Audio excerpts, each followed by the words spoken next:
Sibi Joseph medical college ആശുപത്രിയിൽ നിന്ന് ചേരുന്നുണ്ട്. സിബി, അവിടെ ചികിത്സയിൽ കഴിയുന്നവരുടെ ആരോഗ്യാവസ്ഥ എന്താണ്? ഒപ്പം ഈ തിരിച്ചറിയാനുള്ളവരുടെ DNA പരിശോധനാ ഫലം എപ്പോഴാണ് കിട്ടുന്നത്?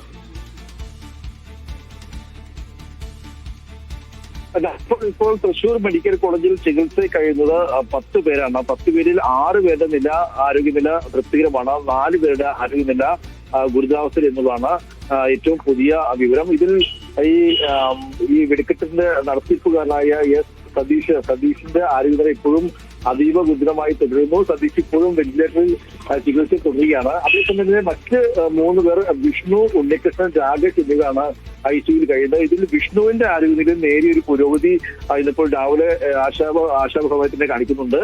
എന്നാൽ ഉണ്ണികൃഷ്ണൻ, രാകേഷ് ഇവരെ ഇന്നിപ്പോൾ മറ്റു ചില വിദഗ്ധമായ പരിശോധനയ്ക്ക് കൂടി വിധേയമാക്കുകയും ഡയാലിസിസ് ഉൾപ്പെടെയൊക്കെ അവർക്ക് വേണ്ടി ഇപ്പോൾ ചെയ്യുന്നുണ്ട്.